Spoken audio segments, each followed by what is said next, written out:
Good morning, everyone. My name is Malatsi, and we'd also like to welcome those who are joining us on our social media platforms. As you are well aware, today we are here to present the DA Alternative Midterm Budget Policy Statement.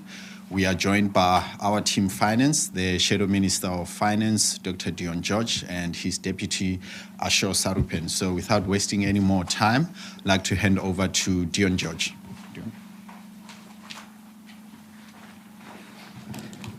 Thank you. On Wednesday, Minister of Finance Enoch Godongwana will deliver the 2023 Medium-Term Budget Policy Statement, the MTBPS. The Minister will provide an update on government's fiscal performance and outline its policy that will guide South Africa's economy. After almost 30 years of ANC government, South Africa's economy is grappling with prolonged instability and deteriorating sentiment. The repercussions are concrete and include, but are not limited to, our grey listing by the Financial Action Task Force, FATF, declining GDP per capita, a cost of living crisis and rising unemployment. Decades of financial mismanagement and failed economic policy have now come to a head. In September, Treasury disclosed that government has effectively run out of money and that it would need to implement urgent austerity measures to curb runaway expenditure and manage ballooning debt. The appropriate course of action for government to address our underperforming economy would have been to enable a more flexible and responsive environment.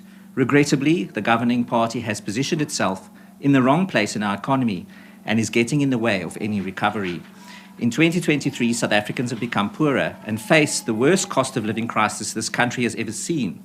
As households are battling to put enough food on the tables, unemployment continues to rise as business bears the brunt of unprecedented levels of rolling blackouts, and rapidly increasing debt is crowding out more and more basic service delivery. The DA has formulated an alternative MTBPS to course correct by revitalizing the economy and bringing relief to battling households. Our alternative proposal presents an adjusted expenditure framework that reconfigures government spending to redirect our fiscal trajectory from the cliff towards more sustainable budgeting. This provides an opportunity for our economy to grow and to generate the jobs South Africans desperately need. Major reforms are required for South Africa to thrive economically. This starts by removing government-imposed barriers to growth. A government that is effective at serving the public limits regulation and focuses on delivering essential services. This is what will create a dynamic, enterprising economy with market forces and individual freedom at the forefront. Our alternative MTBPS is anchored in 5 core policy priorities. 1, establishing the foundations for sustainable economic growth that generates jobs. 2, revitalizing the electricity sector to address ongoing power outages. 3, achieving fiscal stability through controlled government expenditure and debt reduction. 4, protecting vulnerable South Africans. 5, fortifying institutions tasked with eradicating corruption. The barriers to realizing these objectives are formidable. Prevailing economic malaise is accentuated by the cost of living crisis and the severe negative impact of an unreliable electricity supply. This is all set against the backdrop of increasing local and international volatility. To realize these outcomes, government must therefore prioritize fiscal sustainability from the outset. This can only be achieved through enhanced economic growth that is focused on stabilizing public debt and expenditure. Equally important is the act of balancing the provision of support to vulnerable citizens by addressing deficiencies in service delivery while avoiding tax increases. It is crucial to strengthen institutions that combat corruption and organized crime. The underfunding and consequent underperformance of these regulatory bodies has been a central component in South Africa's inclusion on the FATF grey list and high ranking in the 2023 Global Organized Crime Index. To tackle the cost of living crisis, we must establish a foundation for sustainable economic growth that generates jobs.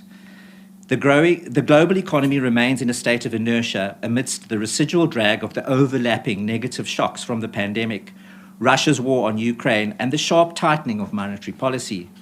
Despite the disruption in energy and food markets caused by the war and the unprecedented tightening of global monetary conditions to contain decades-high inflation, the global economy has slowed but not stalled. Still, the resilience that global economic activity exhibited earlier this year is expected to fade as global growth is expected to slow from 3.5% in 2022 to 3% in 2023. Average growth in advanced economies is projected to decelerate sharply from 2.6% in 2022 to 1.5% in 2023. Average growth in emerging economies is expected to decelerate from 4.1% in 2022 to 4% in 2023. In sub-Saharan Africa, growth is projected to decline to 3.3% in 2023 before picking up to 4% in 2024.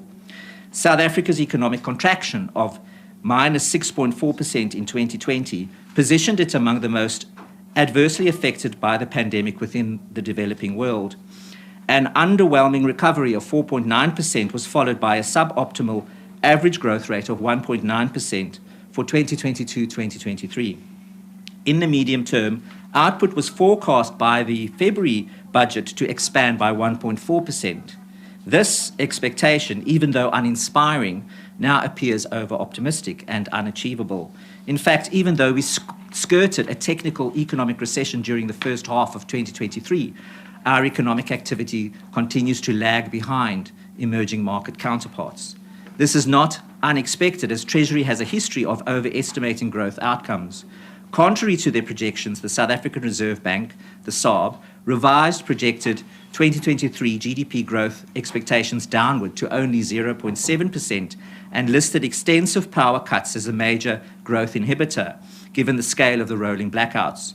The SARB estimates that it could have deducted as much as 2% from achievable growth in 2023. Evidently, prevailing structural weaknesses in the South African economy have constrained our ability to remain resilient in the face of growing international uncertainty.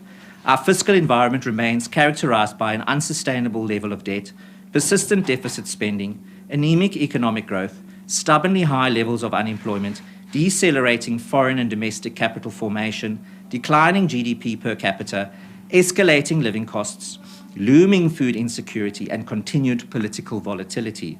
This sluggish performance is indicative of an economy that is performing far below its potential and can largely be attributed to the implementation of rigid policy through the lens of an unworkable developmental state model. An incompetent, incapable, and corrupt government at the center of our economy gets in the way of economic growth. Without deregulating the policy environment, economic durability will not be attained. Inflation will continue to run rampant. The rate of unemployment will continue to spiral upward, and economic growth will remain meager, if at all positive. As a developing country with a growing workforce and a healthy demographic profile, South Africa ought to have by now secured sustainable positive economic growth. This is the opportunity cost of a failing government. If the government were to implement the policy reforms proposed by the DA's alternative MTBPS, it is possible that South Africa can realize economic growth rates comparable to our emerging market counterparts, and the 3% growth projection made by the IMF as of 2024-25. Projections in the alternative MTBPS rest on this assumption. Attracting foreign capital is crucial for fostering economic growth. However, the constraining nature of existing policies have deterred foreign investors, as evidenced by a long present downward trajectory of foreign direct investment inflows. To reverse the declining trend, a multifaceted approach is necessary. The following policy measures are proposed. 1. Take the action required for South Africa's removal from the FATF grey list. 2. Large-scale market liberalisation. 3. Enhancement of private property rights. 4. Enhancement of trade openness. 5. Regulatory streamlining and cutting of red tape. 6. Enhanced private sector development. And 7. Scrapping exchange controls. Encouraging domestic saving for investment remains imperative for promoting economic efficiency and autonomy. Channeling savings into value investment catalyzes capital formation, which in turn spurs job creation and business expansion. Moreover, harnessing domestic savings diminishes the economy's reliance on foreign capital and boosts our balance of payments, and thereby reduces susceptibility to external shocks. However, the current economic environment doesn't favor saving. Government's inability to address rampant inflation has created an atmosphere that encourages spending over saving. To reverse this trend and encourage more domestic saving that could be used for investment, the following policy measures are proposed. 1. implement the DA's macroeconomic framework. A stable macroeconomic environment with low inflation, predictable monetary policy, and robust fiscal oversight creates a conducive backdrop for savings and investment. 2, promote market efficiency, minimizing entry barriers, fostering competitive practices, and guaranteeing property rights will facilitate resource optimization and elevate saving levels. 3, introduce tax incentives. Government must provide tax incentives for individuals who want to save, such as tax-free interest on savings accounts and deductions for contributions to retirement funds. The DA proposes raising the threshold on taxes on interest earned to 500,000 Rand, increasing the annual tax-free savings limit to 100,000 Rand. The state-owned enterprises are limiting our economic growth prospects. Minister Godongwana's tough love commitment to rein in bailouts to rescue faltering state-owned enterprises has failed, and this economy-draining practice continues unabated. The continued bailouts have failed to provide the intended corporate revitalization that would have addressed the underperformance and financial struggles of these entities. Instead, these fiscal injections have largely been used to finance debt servicing, excessive wage bills, and inflated spending on suppliers, which yield negative rates of return and crowded out infrastructure investment. Despite significant taxpayer costs, the inability of SOEs to exhibit corporate rejuvenization underscores the imperative to re-evaluate strategies addressing their inefficiencies. The reality is that government cannot continue to delay the inevitable collapse of the state-owned enterprises in the misplaced hope that moribund SOEs will spontaneously self-correct and fund themselves from their own balance sheets. The immediate course of action should be to introduce public-private partnerships as a precursor to full privatization. Failure to act now by opening the sector to private investment will keep the country locked in an indefinite low-growth trap and will hamper any attempt at stabilizing the economy. The Department of Public Enterprises, the DPE, under the failed stewardship of Minister Pravin Gordhan, has published the National State Enterprises Bill. The draft legislation, which is now open for public comment, will overhaul the way strategic state entities are governed. The bill will also do away with the DPE, which currently exercises political and legislative control over state-owned enterprises, and see the creation of a new state-owned holding company, the State Asset Management Company, which will manage the SOEs and their finances. A state-owned holding company that will centralize South Africa's commercial SOEs will do nothing to fix the sector and will serve as a new deployment station for ANC cadres. The notion that a new SOE will resolve the operational and financial management issues of the other SOEs is a desperate attempt from a failing government to keep its failed economic model alive. The DA rejects President Ramaphosa's proposed patronage SOE. South Africa's infrastructure is crumbling. Growth within the South African economy is further constrained by the deteriorating state of public infrastructure. Inefficiencies in South Africa's ports and railways infrastructure have, for example, resulted in substantial opportunity costs for the mining industry and presents a significant loss in potential revenue for both the sector and the government. Analysis estimates by Gain Group indicates that inefficiencies at Transnet and its inability to rail sufficient volumes of commodities to ports cost the economy 411 billion Rand in 2022. The group added that the economic loss of around 353 billion is likely for 2023. Addressing the issues of South Africa's crumbling infrastructure must therefore be a priority for policymakers, as well-maintained infrastructure is crucial for promoting economic growth, revenue generation, and international competitiveness. Staggering levels of unemployment plague South Africa. The number of employed people dropped from 16.3 million in 2019 to 14.1 million in 2020. The pandemic and the government's draconian lockdown in response to it wiped out more than a decade's progress on job creation. By quarter two of 2023, employment had recovered to 16.3 million, barely above pre-COVID levels. Race-based labor legislation and over-regulation within the small business sector have trapped millions of people in unemployment. This is evidenced by the official quarter two 2023 unemployment rate that remains at an alarming 32.9% and represents 7.9 million individuals who are unable to secure employment. This figure does not capture the full extent of the crisis. When accounting for those who have become discouraged from actively seeking employment, the true unemployment rate skyrockets to 43.1%. This highlights the systemic failures of the ruling party's labour market framework and the inability of the current government to address the unemployment crisis. South Africa needs fundamental change to the primary impediments of labour market efficiency. The DA will scrap all race-based legislation and cadre deployment practices and instead embrace a labour legislative framework that pursues non-racialism through true economic empowerment for all who live in South Africa. South Africa must establish a multi-track approach to regulation, labour law, and tax policy that reflects our unique economic landscape and development priorities. On the one hand, large corporations which drive the majority of R&D and exports require a supportive regulatory environment that can help them to remain competitive in the global market. On the other hand, small businesses which employ the lion's share of South Africans need a flexible and supportive policy environment that encourages entrepreneurship and job creation. There are between 2.4 and 3.5 million operating SMMEs across all industries in the country. The growth of the sector is therefore crucial for the country's economic survival.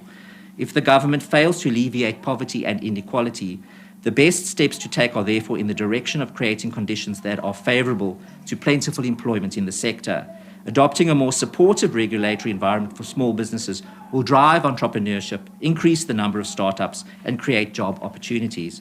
Government must therefore take a flexible approach towards small business regulation, recognising their importance as drivers of job creation and economic growth.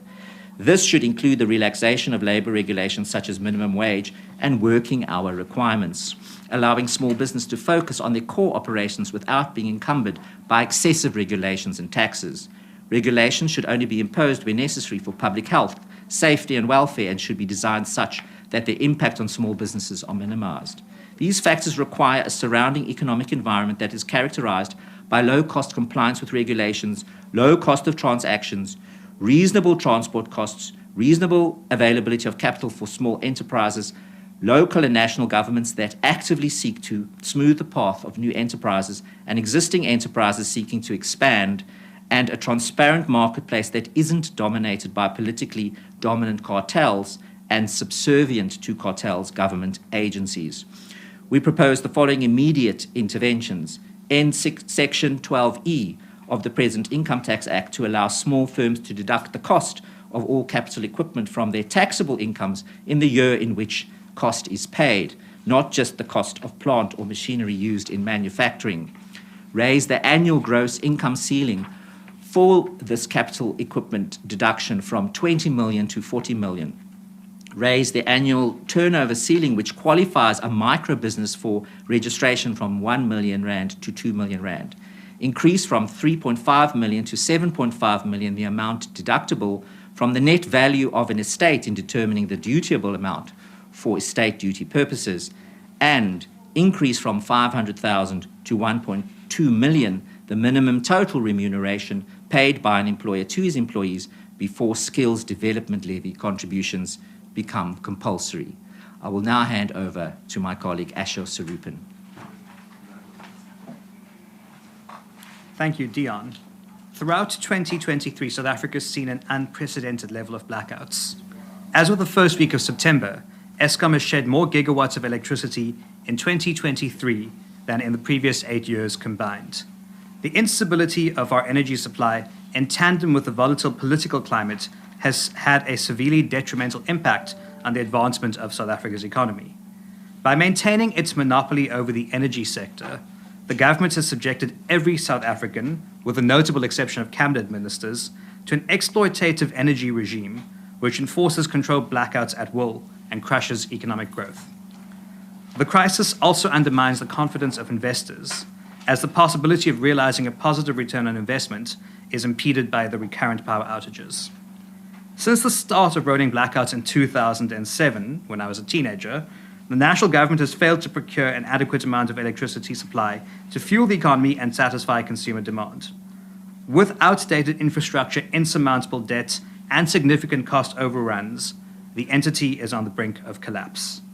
Despite the numerous declarations and grandiose statements from government officials regarding potential solutions for this crisis, there's been a notable lack of action over the past 15 years to address the persistent scarcity of energy supply. And continued state ownership of Eskom has not served to benefit poor South Africans. And due to a lack of economic incentives and consequence management, it never will. Eskom is representative of the failure of centralized government and its inability to provide sustained energy supply, as rolling blackouts are estimated to cost the South African economy between 1.5 and 4 billion rand a day. The embattled state-owned enterprise sector remains the greatest barricade to the realization of a virtuous economic cycle in South Africa. Even through the implementation of the DA's energy sector reforms, the sustainable energy supply may take years to achieve. Based on this grim energy outlook, the DA reiterated its call for the unbundling of Eskom and the opening of the energy sector to independent power producers.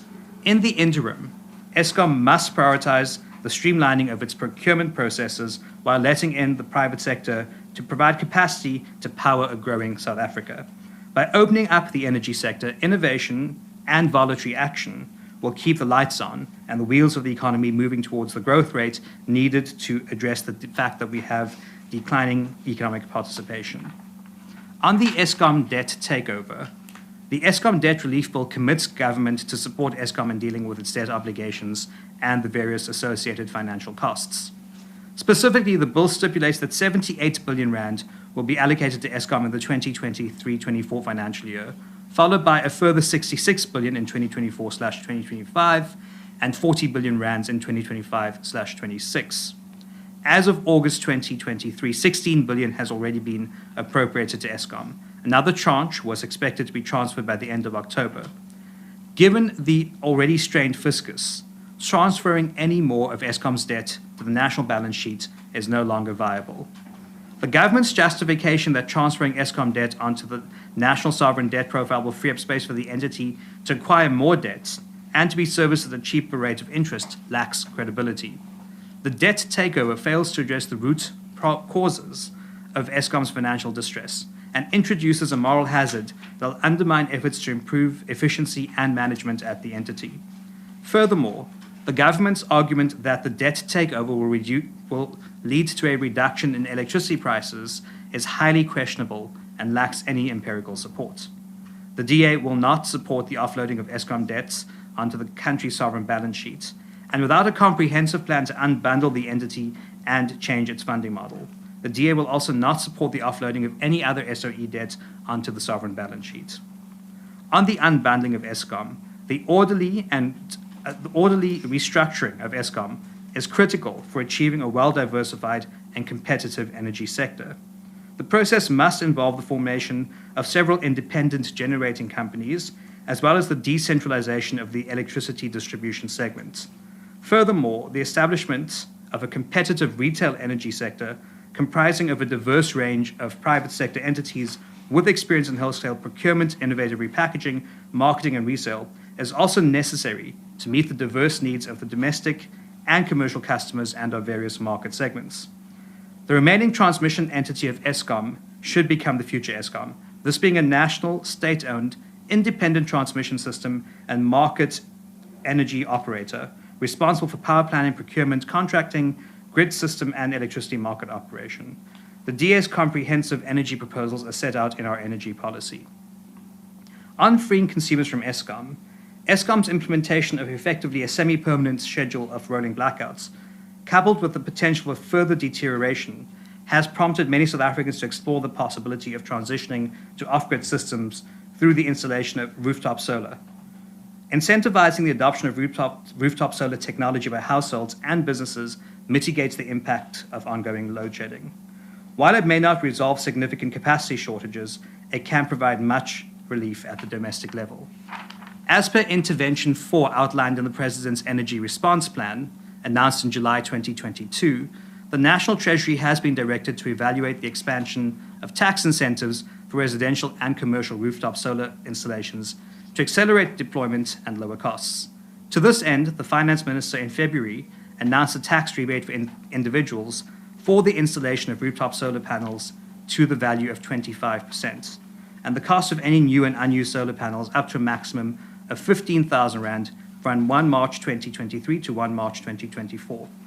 The budget also proposed a solar business incentive consisting of a once-off 125% deduction of the qualifying costs for renewable energy projects put into use between 1 March 2023 and 1 March 2025. However, the brief period does not provide sufficient incentive to taxpayers to invest in solar solutions. The government must extend this incentive to 1 March 2025.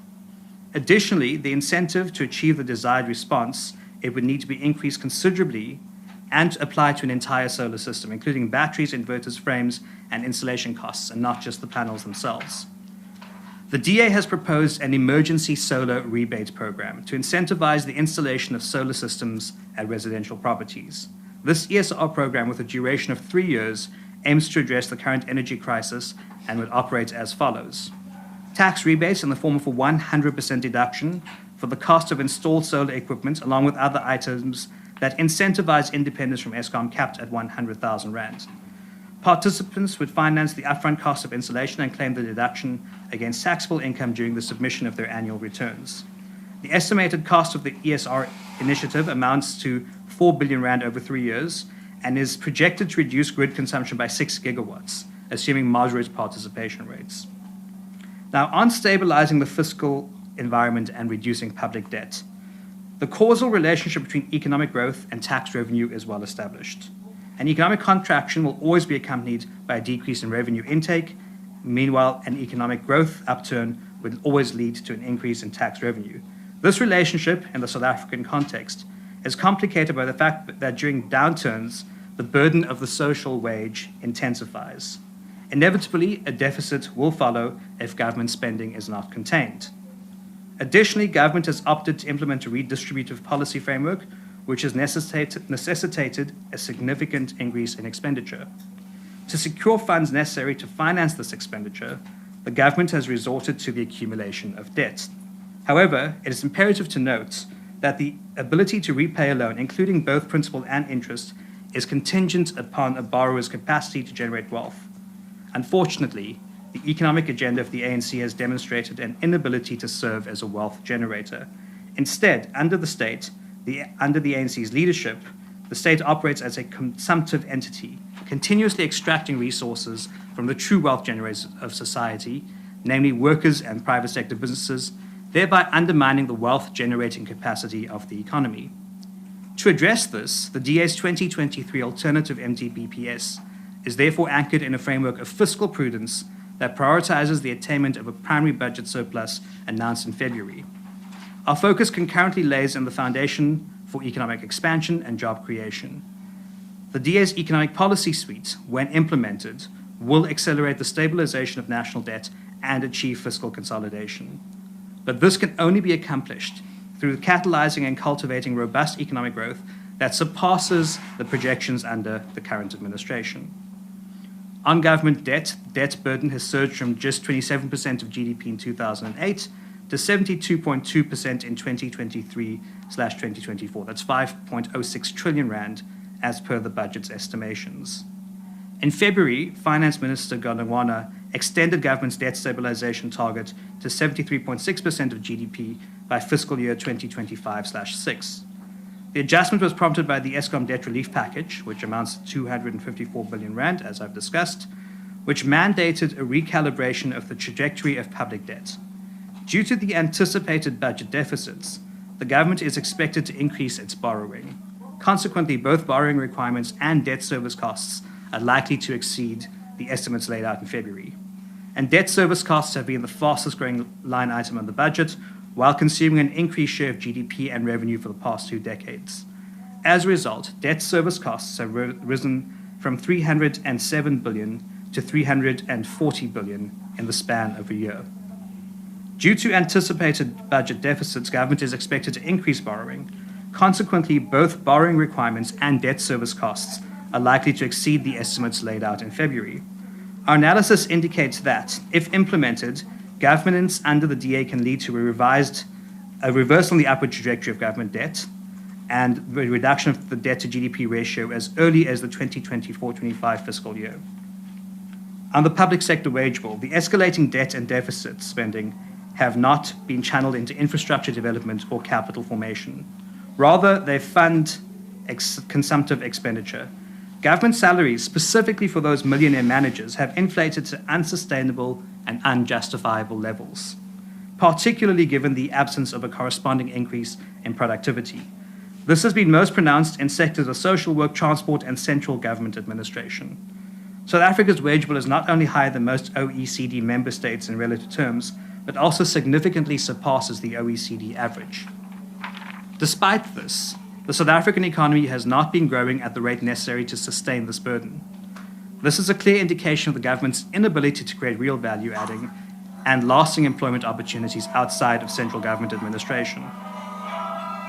The danger that double-digit inflation will become entrenched when wage settlements are above the Reserve Bank's target band is a very real risk. And once inflation expectations become de-anchored from the targets, only drastic policy steps will work.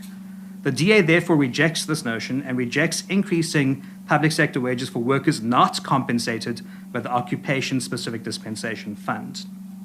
So we have several expenditure cut proposals, mostly over the medium term, that we would like to lay out today. Firstly, to address the bloated public sector wage bill, the DA proposes the freezing of wages of public servants who are not covered by the Occupation-Specific Dispensation, or OSD, such as the likes of head office managers and supervisors, over the 3-year MTEF period. This would yield savings of 66 billion rand. The government can save another 60 billion rand over the MTEF by reducing the number of millionaire managers in the civil service. 750 million rand can be saved by reducing fruitless and wasteful expenditure in government entities over the MTEF. 27 billion in additional expenditure in the form of debt service costs for Eskom and SANRAL debt transfers as well can save 60 billion over the MTEF. 3.9 billion rand can be saved over the MTEF by slashing spending on VIP protection and security services. 1.4 billion rand can be saved over the medium term by shutting down the National Youth Development Agency. 14.5 billion rand can be saved through eliminating all NHI-related expenditure. 6.8 billion rand can be saved through less spending on ministerial departments and other catering, accommodation, and entertainment expenses. Through dismissing SOE debt takeovers, the government can save 60 billion rand over the medium term, and the DA does not support any expenditure relating to the Ministry of Electricity, since we've got 3 ministers dealing with that function now. The DA does not support bailing out state-owned enterprises, and the DA will not support any expenditure related to the formation of the President's proposed holding company for state-owned enterprises. The DA has introduced to Parliament a responsible spending bill that is designed to prioritize responsible and optimal expenditure and reduce overall government debt. Dion, back to you. Thank you, Ashor. The economic climate in South Africa exerts a disproportionate burden on low-income and marginalized communities. This was intensified by the COVID-19 pandemic and extended lockdowns. The situation is further exacerbated by global economic volatility and domestic policies that hinder economic participation while inflating the cost of living. With the savings realized from the DA's targeted spending and savings, as well as the implementation of the DA's policy framework targeted at uplifting the poor, the DA commits to protecting increases in social grants as it is outlined in the February budget. The DA supports providing conditional direct income support targeted at society's most vulnerable, as it does establish an economic safety net that directly channels resources into the hands of consumers who are best positioned to make spending decisions. This approach facilitates a more efficient allocation of resources compared to coupons or the existing grant system, as market-driven allocated decisions are generally more efficient than those made by the government. In South Africa, evidence exists that cash grants of this nature are utilized effectively by recipient households for essentials such as food, education, transport, and healthcare. Globally, research on such cash transfers shows that support does not deter beneficiaries from seeking employment. Rather, the transfers often serve as a financial cushion that aids in job search efforts. The feasibility of funding a basic income grant is contingent upon a substantial and sustained increase in economic growth. The DA's emphasis on the need to stimulate the economic growth dividend is informed by the proven metric that growth based on the principles of an enterprising economy generates ample employment opportunities, promotes investment and capital formation, and improves revenue collection. Prioritizing economic growth is therefore the fundamental step to uplifting South Africans out of absolute poverty, providing support for the unemployed, and initiating the formation of human capital. This can only be achieved through the adoption and implementation of a market-oriented policy framework by the DA. The DA can allocate funds for the continuation of the Social Relief of Distress grant at R350 per month.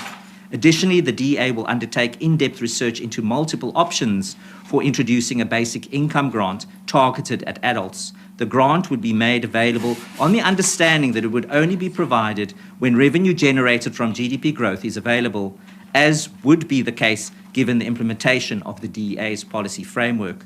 The Child Support Grant stands out as a predominant grant in our system. In the fiscal year 2020 to 24, it catered to a remarkable 50% of total grant recipients. The DA has proposed aligning the child grant with the official food poverty line. The food poverty line is calculated by adding up the cost of the minimum nutritional requirements of food necessities a person needs per day, excluding non-food necessities. The increase in the grant to the food poverty line provides the opportunity for children to obtain the necessary nutritional value and reduce the risk of malnutrition, thereby ensuring their health and survival.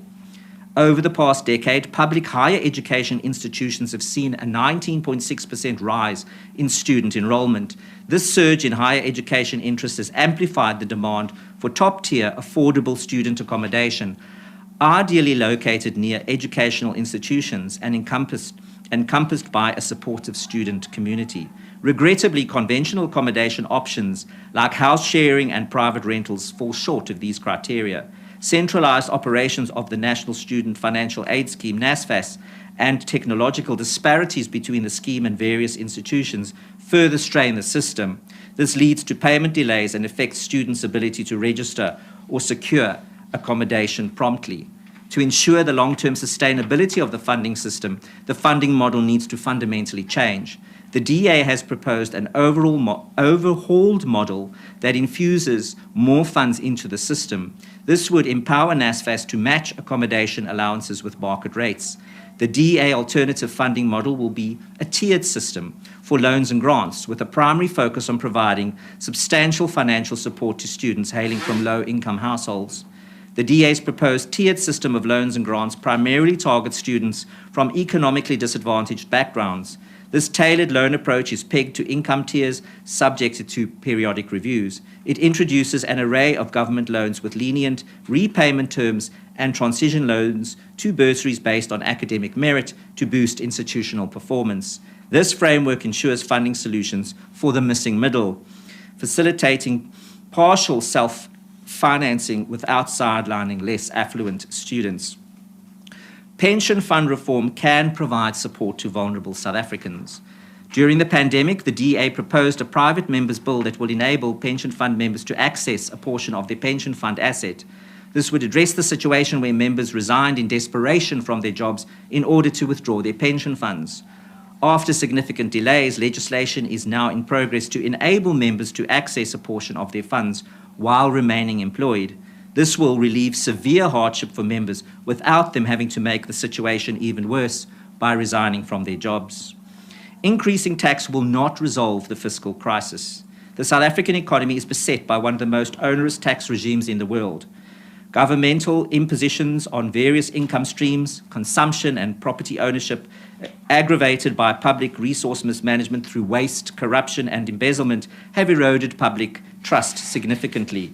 National Treasury has even vetted the idea of hiking VAT by another 1% or 2% to finance the ANC's lofty election promises. Given that the existing tax structure is already unduly burdensome, such an increase would be highly regressive and disproportionately impact lower-income households. The DA will not endorse the implementation of any additional taxes or increments in tax rates, as it would impede economic growth and discourage investment and ultimately stunt our recovery from the current cost of living crisis. The DA will accordingly not support a tax increase of any kind to fund government initiatives such as the NHI, the cost of which is projected to be near R500 billion per year. Given the current cost of living emergency, we propose that reducing tax on fuel and an expanded zero-rated VAT food basket be implemented.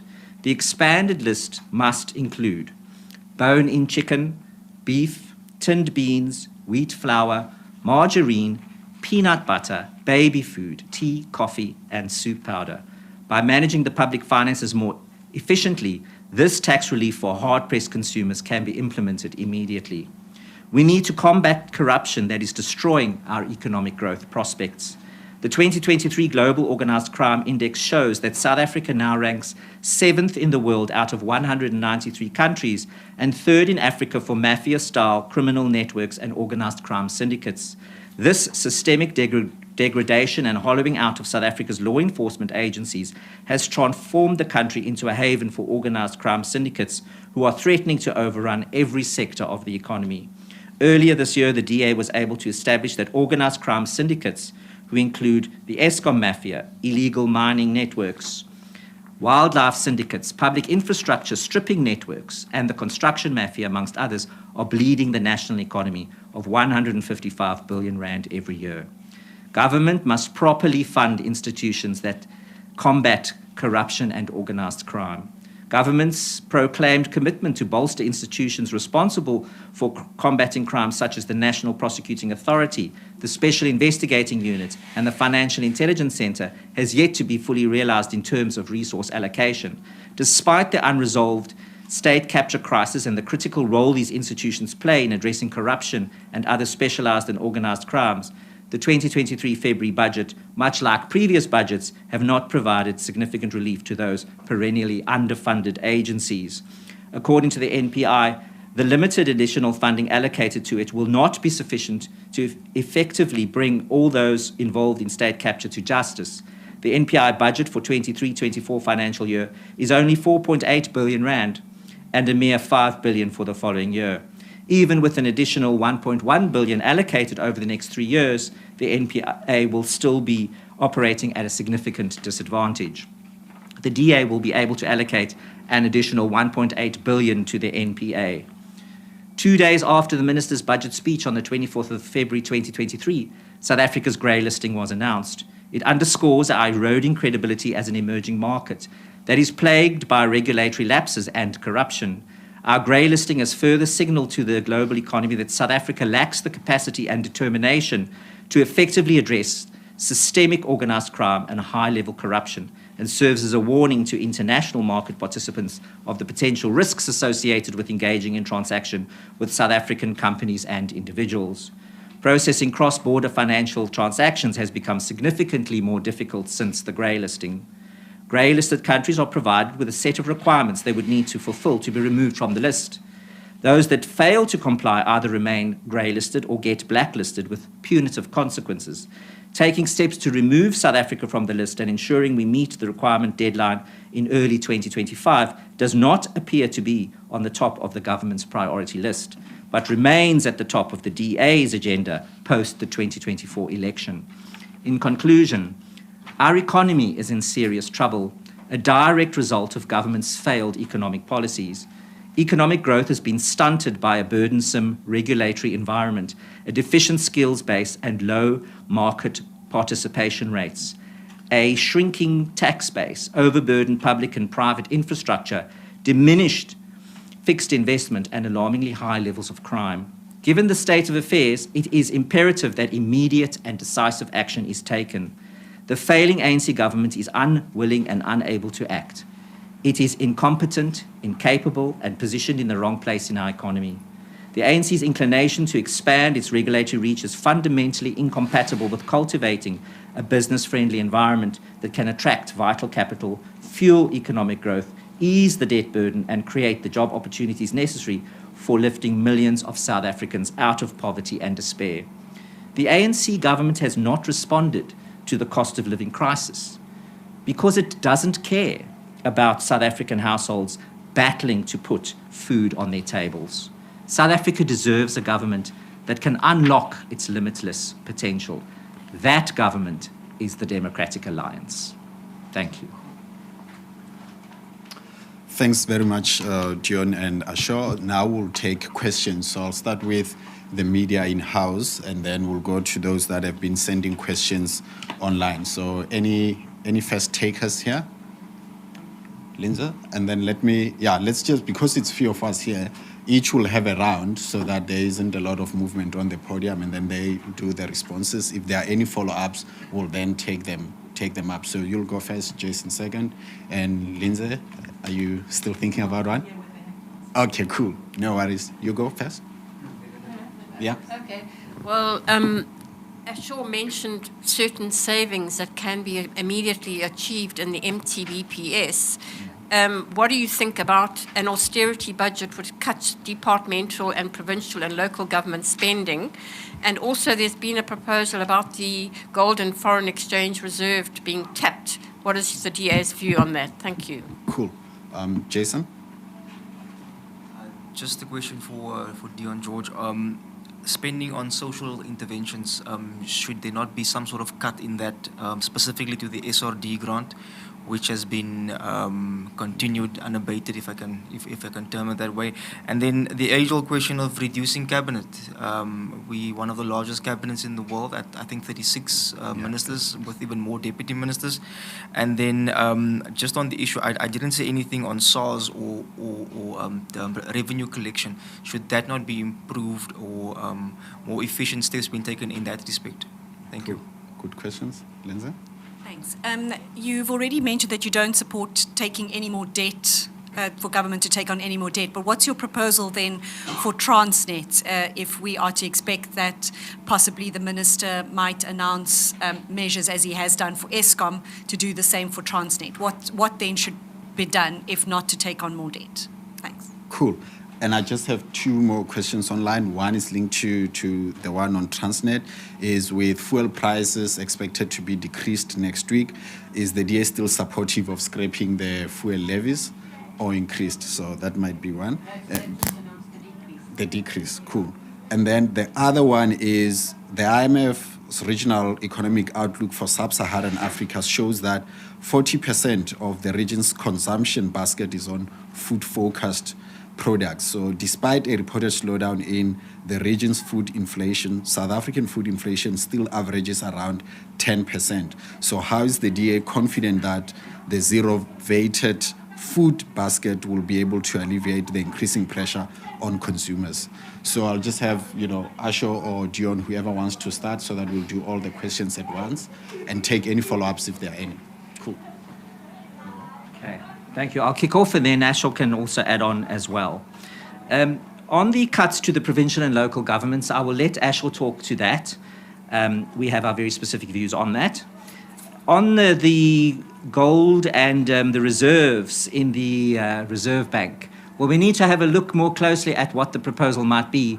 But to us, it looks like a raid on the Reserve Bank by government because it's run out of money. So the minister keeps on saying, well, we're going to run out of money by March, which is the end of the financial year. That is not so. Government will run out of money before the end of the year. Many departments already 75% spent. So they've run out of fiscal space. And now it seems the only other place to turn is to raid the Reserve Bank. And the reason why there is a reserve is so that it can actually do various things that are important for the financial mechanisms and also to ensure the well-being of our currency. So we need to know more about that, but it certainly looks like a raid on the bank. Then on the social relief or distress grant, yes, it's been around for a while, but our country is still in distress because government hasn't responded effectively with fiscal policy as they should have. So we believe it's necessary to carry on with that grant because it is actually making the difference between people in South Africa starving and not starving. And even though they're getting the grant, there's an enormous amount of starvation in South Africa, with 41% of households going hungry. That is not acceptable. So we think it must continue, and that it will likely evolve then into a basic income grant, as we've discussed previously. Reducing the cabinet, absolutely. Our cabinet is bloated. It's adding not enough value.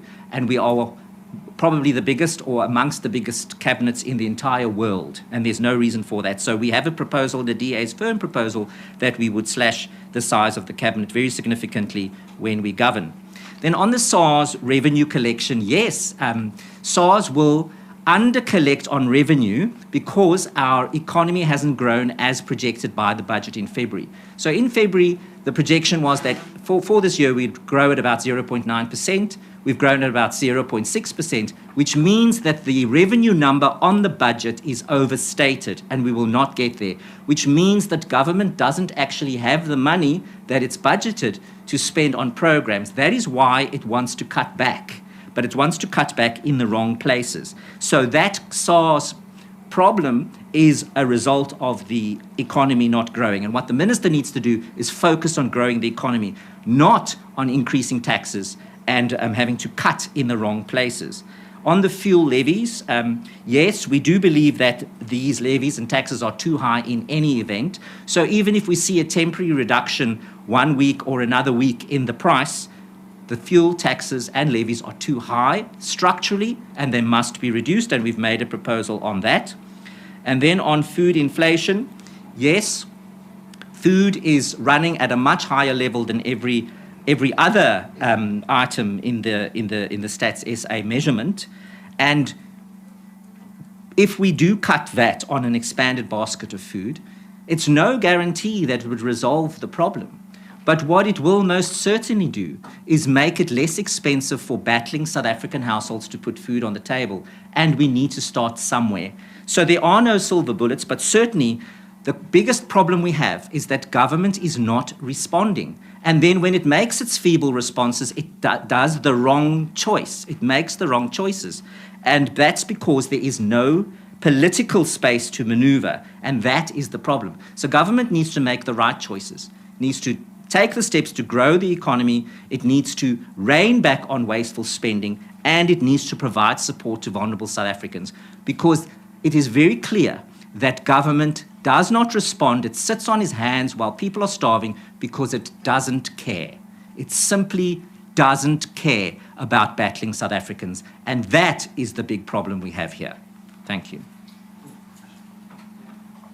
So, on the question about the austerity budget and austerity measures, I think what we've got to first understand is that when we look at the Division of Revenue Bill, South Africa's national government is remarkably expensive despite the fact that it is not the main delivery mechanism for infrastructure projects as well as for key government services like healthcare and education. Provinces administer and deliver healthcare and education almost entirely, and infrastructure services largely are maintained by local government with the exception of national roads. And of course, you've got Eskom, and then SAPS is, of course, nationally funded. But when you look at that context, you suddenly realize that provincial and local government are not that well funded relative to national government. And it's, despite the fact that national government is administrative, it's this huge sucking sound of finances on where delivery actually happens. And we see local government falling apart and provincial government falling apart. Local government terribly underfunded, as we know, causing all sorts of issues there. So what needs to happen is what the former Finance Minister Tito Mboweni promised, and that is zero-based budgeting, looking at every departmental program and saying, what do we need to do to fix this problem? And I'll give you a very real example of this as to where there's a lot of wasteful expenditure in national government as a consequence of duplication. So National Treasury runs a program to intervene and assist failing local municipalities where they're unable to manage their finances. So does National COGTA. So do provincial treasuries. So do provincial COGTA departments. Now that's one microcosm example of a program duplicated 4 times across 4 provincial and national departments. Those are the sort of things that need to be slashed first. So taking a big red pen and slashing departmental budgets and saying we're going to just do a percentage reduction will not achieve anything. There is a lot that can be done. I mean, another example of this is in 2015, and the then MEC for Sports in Gauteng said that her department is the Department of Events but nothing else. If an entire government department has an MEC that describes this as a Department of Events, then it should be scrapped. And so those are the kinds of things that can be slashed and should be aggressively cut. But frontline services, healthcare, education, policing, those sorts of things need to be protected. And that's where a lot of the effort of the state should be going into. So it's going to require not just the sort of approach of saying we're going into austerity and we're cutting everything by X percentage, but by actually making meaningful policy decisions as to what matters for the government. And if events matters for the government, then it tells the citizen that the citizens of the country that this is a government that is not serious about service delivery to its citizens if it's going to, for example, protect all the events in the run-up to the election despite the fact that there is no money. On the rating reserves at the Reserve Bank, as Dion said, we'll wait and see what a proposal actually looks like, but it does look like rating. And let's not forget that the mandate of the Reserve Bank is to protect the value of the currency. That's written into the Constitution. And if they don't have those reserves and there is an external shock, then the capacity of the Reserve Bank to protect the currency is then greatly diminished. And we must not underestimate those risks. On SARS and revenue collection, when the economy is not growing, you can't expect increased revenue collection. They've clamped down. Every year we hear about how SARS is punishing non-compliant taxpayers. You've seen threatening SMSs sent out in the last week and so on. The simple reality is that there isn't much more revenue to squeeze out of the existing tax base. The tax base has got to be grown. Then on Transnet, as we said, no more debt transferred to the state balance sheet. We'll wait to see what the proposal is on Transnet. But the simple reality is that the state has now got to partner with the private sector through a series of public-private partnerships and other measures, and be prepared to not treat business and the private sector as adversaries if they are going to fund an entity like Transnet going forward. Thanks. Do we have any follow-ups? No? Cool. Thank you very much to the media for coming through and those that joined us online and everyone who was watching on our social media platforms. Thank you very much.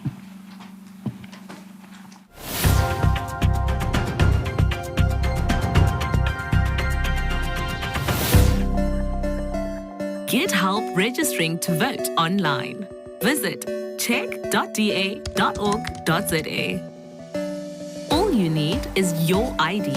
Enter your personal details and submit. Check your cell phone for your unique link and click. If you need to register, you will be directed to the IEC's website. Select Register to vote now. Enter your personal details. Upload a photo of your green barcoded ID or your smart ID card by selecting Browse to find the photo. You will receive a message confirming your voter registration within 24 hours. Be part of the mission to rescue South Africa in election 2024. But if you are voting for the first time, or if you've moved since you last voted, you need to register correctly to vote in 2024. Remember, you can only vote at the voting station at which you are registered. Take up your power and skip the queue. Visit check.da.org.za and get help with your voter registration.